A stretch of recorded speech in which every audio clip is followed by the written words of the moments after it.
Mesdames, Messieurs, bonjour. Merci d'honorer ce rendez-vous de l'information sur Equinox Télévision. La rédaction centrale d'Equinox a démarré cette journée du jeudi privée d'une journaliste Mimi Mefo. La rédactrice en chef en charge du desk anglophone a été jetée à la prison centrale de Newbel. Notre collègue a passé quasiment toute la journée d'hier entre la Légion de gendarmerie du littoral et le tribunal militaire de Douala. De longues heures d'audition sur les faits de propagation de fausses nouvelles qui céderont finalement la place à l'atteinte à la sûreté de l'État, accompagné par ses avocats, ses collègues ainsi que la presse nationale. Mimi Mefo a finalement été incarcéré tard dans la nuit. Le SNJC s'est mobilisé également pendant toute la journée d'hier aux côtés de notre collègue. Le SNJC s'est profondément indigné par l'incarcération de Mimi Mefo. Le syndicat interpelle fermement le gouvernement sur les menaces répétées sur la presse au Cameroun et son conseil s'étonne de ce que ce soit le tribunal militaire qui se saisit du dossier Mimi Mefo et son conseil dénonce une détention arbitraire et une violation grave des droits de l'homme. Nous y reviendrons. Un discours d'investiture de Paul Biya continue de susciter de vives réactions dans les régions du nord-ouest et du sud-ouest Cameroun. D'aucuns regrettent le fait que le président de la République ait ignoré l'option du dialogue pour résoudre la crise anglophone. Sylvestre Zangao.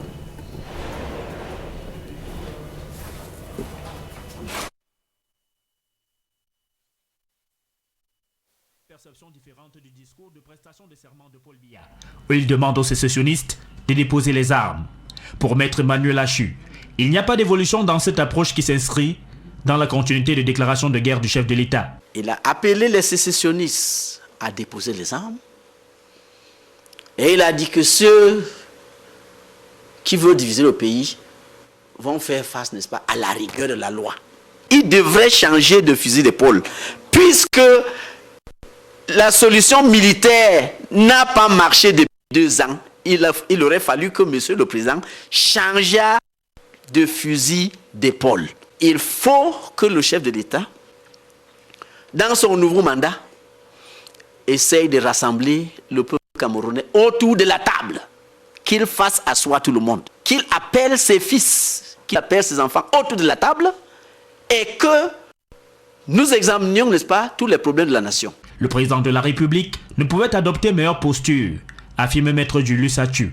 Il faut regarder, n'est-ce pas, d'abord son ton et la façon de présenter. On vous demande de déposer les armes, pourquoi faire? C'est pour en discuter par la suite. Donc on doit faire attention. D'où, n'est-ce pas, la nécessité de faire un travail du fond d'abord, pour savoir qui sont ceux qui sont fâchés. Ils représentent quoi? Est-ce qu'ils font partie de la majorité, la minorité, ou ceux qui sont au milieu? Bon, ça c'est un atout, n'est-ce pas, qu'on doit regarder. Parce que cette histoire de dialogue, malgré le fait que c'est un dialogue qui règle le problème, mais il ne faut pas organiser un dialogue de sourds. Il faut d'abord qu'ils baissent les armes. Parce qu'ils sont des citoyens, ils ont les droits, comme nous tous. Moi on n'aura pas arrêté les gens, parce qu'il faut noter que l'histoire de la sécession date depuis 1961. On n'a jamais arrêté les gens comme ça. Les gens sont arrêtés comme ça maintenant à cause des violences et utilisation des armes. L'avocat au barreau du Cameroun se satisfait également de l'annonce de l'accélération du processus de décentralisation.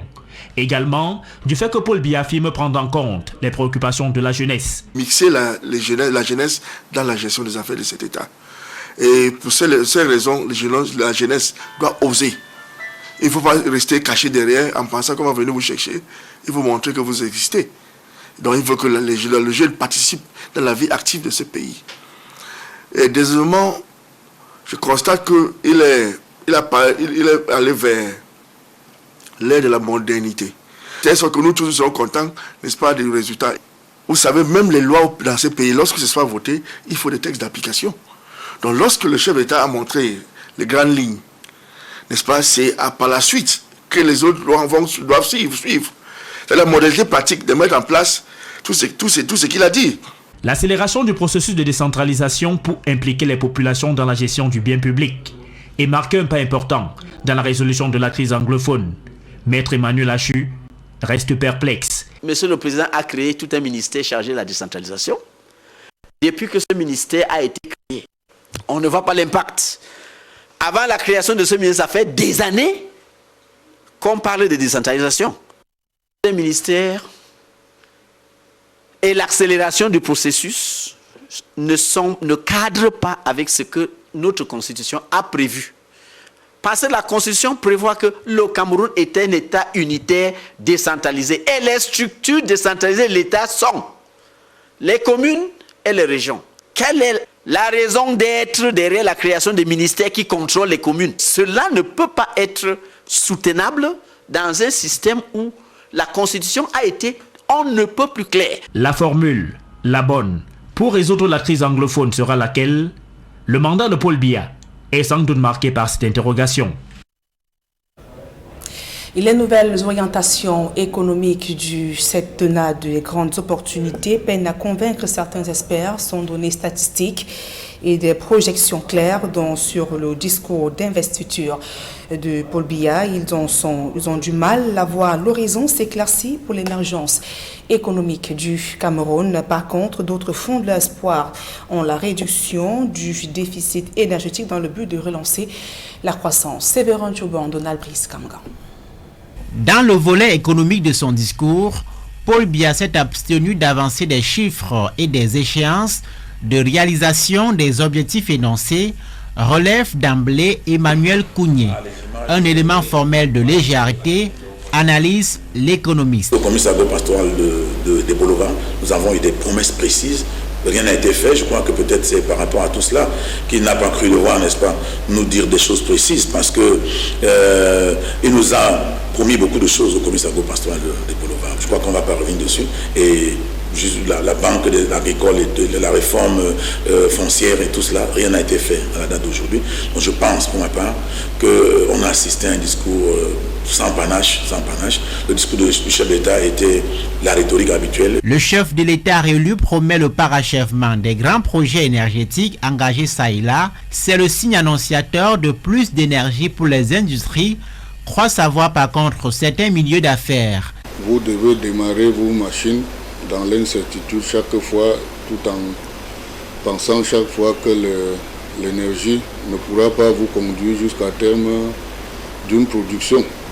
Maintenant, si tous ces barrages qui ont été déjà entamés par le passé lors du dernier mandat, si le chef d'État rassure les opérateurs économiques qui mettra un accent particulier sur ce point-là, vraiment, nous saluons cette déclaration de demain. Au sujet du plan d'industrialisation, dont le locataire d'Etoudi annonce la mise en œuvre comme priorité du septennat, les avis tranchent. La satisfaction ici, là, on rappelle que les petites entreprises locales sont quasiment ignorées dans la commande publique.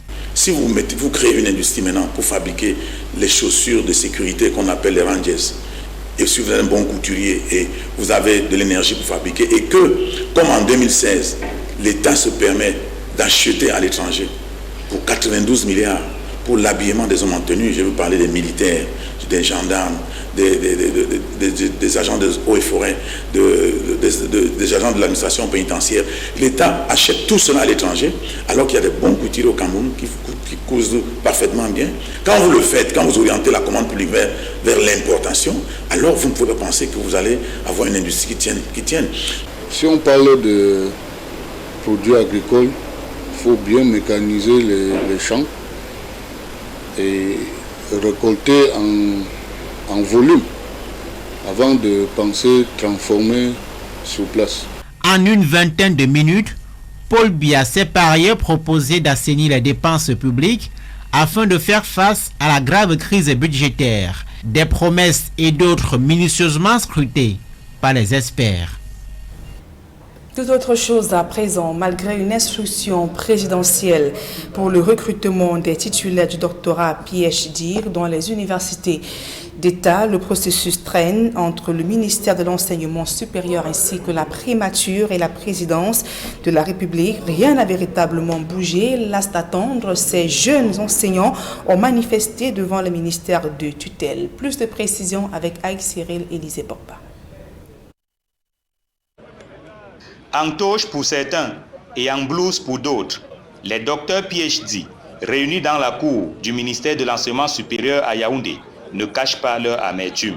Le chef de l'État avait autorisé le recrutement des docteurs PhD dans les universités d'État.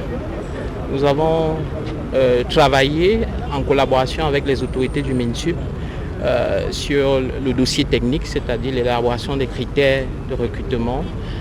Nous avons transmis les listes de tous les docteurs PhD qui se trouvent dans l'étendue du territoire et puis la diaspora. Mais jusqu'ici, nous sommes toujours surpris. On n'a pas de suite de ce dossier. Par correspondance adressée au SGPM le 22 février 2018, le secrétaire général de la présidence de la République annonçait que le chef de l'État avait autorisé un recrutement spécial pour les titulaires du doctorat PhD dans les universités d'État. Rendu au mois de novembre, alors que le recrutement était supposé démarrer en octobre, les docteurs PhD piaffent d'impatience. Certains nous disent parfois qu'il y a des gens qui sont assis dessus parce qu'ils attendent que leurs protégés soutiennent leur thèse avant qu'on ne lance le recrutement. Et la question que nous nous posons, c'est celle de savoir si notre dossier, notre recrutement est conditionné par la soutenance de ceux qui attendent des thésards qui attendent encore à l'université. Puisque quand le chef de l'État autorisait le recrutement des PhD, ce n'était pas sur cette base-là. Après plusieurs séances de travail qui n'ont malheureusement produit aucun effet, les docteurs PhD veulent rencontrer le ministre de l'Enseignement supérieur. Mais l'initiative se heurte dans un premier temps à la présence des forces de l'ordre et autres vigiles qui barrent l'entrée du ministère. Il faudra l'intervention du secrétaire général du MINESUP pour que les grévistes accèdent finalement à l'édifice. Mais avant même de rencontrer Jacques Famdongo, il menace de durcir le ton en cas d'échec des négociations. Depuis le début, nous avons toujours adopté une démarche républicaine. Mais nous avons notre stratégie à nous, que nous allons mettre sur pied pour essayer d'attirer l'attention du chef de l'État que la note qu'on a demandée depuis n'est pas encore exécutée. Près de 4000 docteurs PhD doivent être recrutés dans les universités d'État sur une période de 4 ans. La rentrée académique 2018-2019 a déjà eu lieu et les docteurs PhD ne veulent plus être utilisés comme chargés de TD sans véritable statut dans les universités d'État au Cameroun. Et précisons à la suite de ce reportage que le collectif des docteurs des PhD a bel et bien été reçu par le ministre de l'Enseignement supérieur. Il ressort des échanges que leur dossier est en cours de traitement au secrétariat général de la présidence de la République. Selon le ministre de l'Enseignement supérieur, le retard accusé est dû à la campagne pour la présidentielle qui a absorbé beaucoup d'énergie et le gouvernement promet donc de se pencher sur le dossier, mais aucune date n'a été communiquée. L'actualité ce jour, c'est bien sûr l'incarcération de Mimi Mofo depuis hier à la prison centrale de Newbel, Innocent Nazé. Exactly, Nadine Yambo, just as you rightly said it, it should be noted Mimi Mofo, Equinox Television and radio journalist serving as the editor-in-chief for the English service, has been sent to the Newbel Central Prison in Douala after answering to a couple of charges Wednesday at the Bonanjo General Meru Legion and the Douala Military Tribunal. She was accompanied by a battery of journalists and lawyers to defend her case. Throughout yesterday, she was initially charged with propagation of fake news on the internet about the recent events surrounded by the Anglophone crisis and for cyber criminality.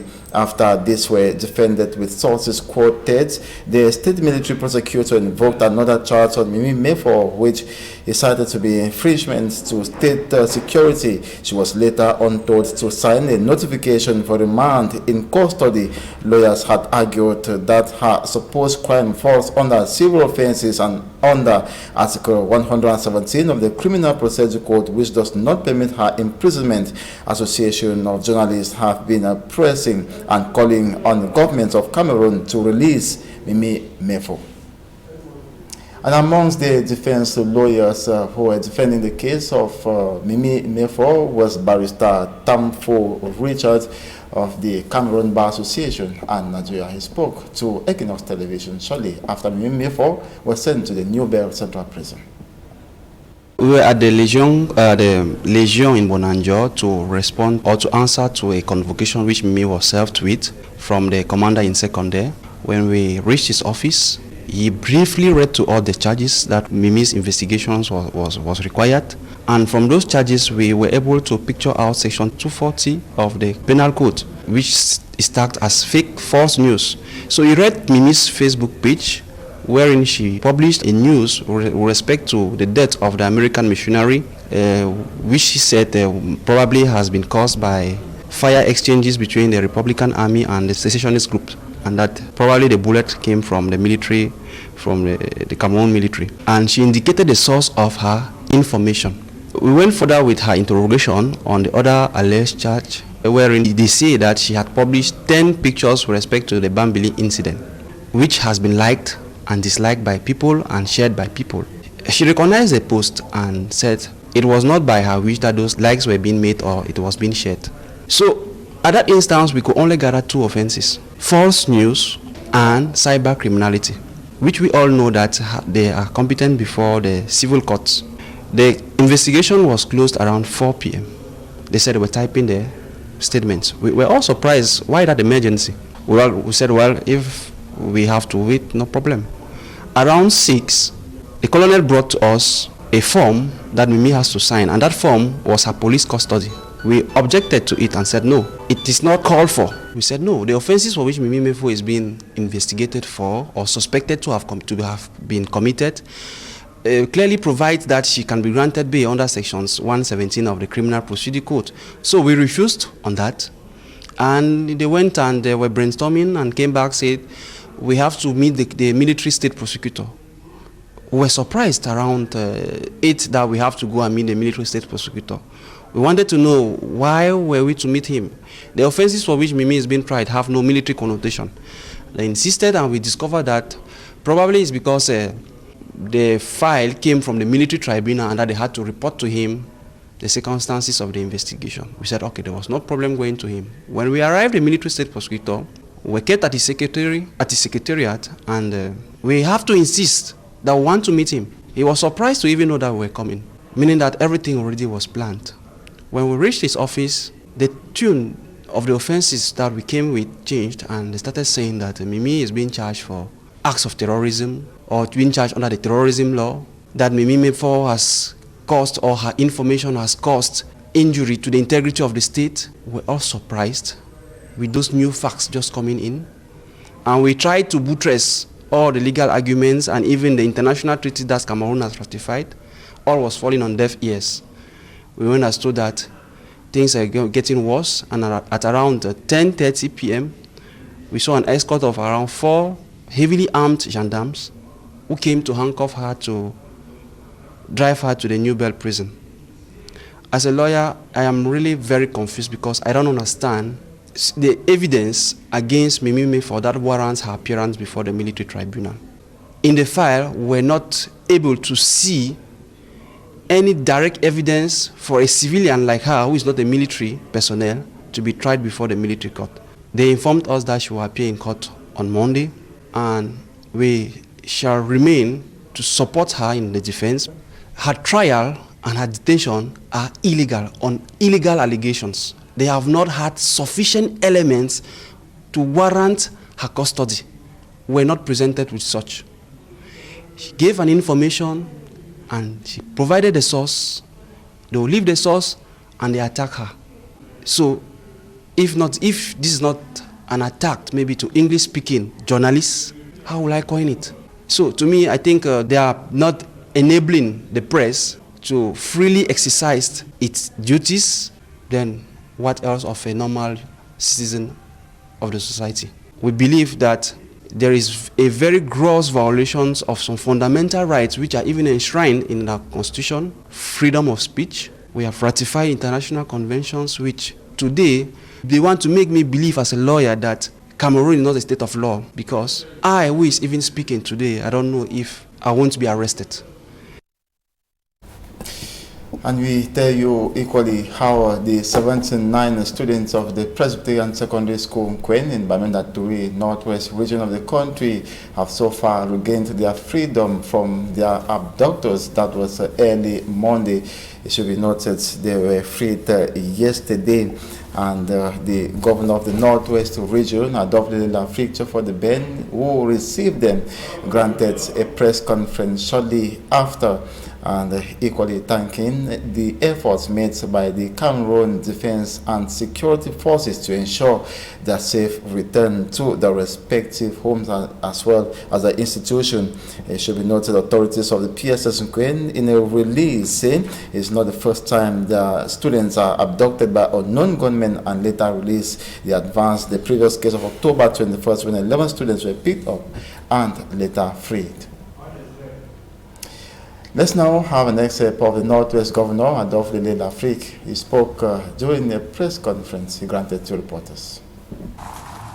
Luckily, God has made it possible for us today to be visiting our missing student. Thanks to the professionalism in which the issue were handled by both the education family, the security services, the intelligence services, the administrative authority of schools, and the population. It thanks to the collaboration of all the stakeholders that we are here together celebrating the coming back to us of our children. The meeting I was supposed to chair have been given a new dimension that do not allow us to hold it like it was previewed. Just as a result of the good news of early this morning, we are just going.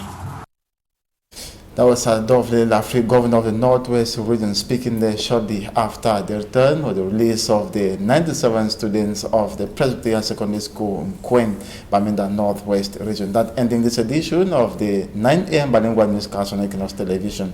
Thanks for staying with us. Nathan Yambo, see you at midday. Exactement, Innocent Nazé. Le prochain rendez-vous, c'est lorsqu'il sera 12h. Mesdames et messieurs, merci pour votre aimable attention.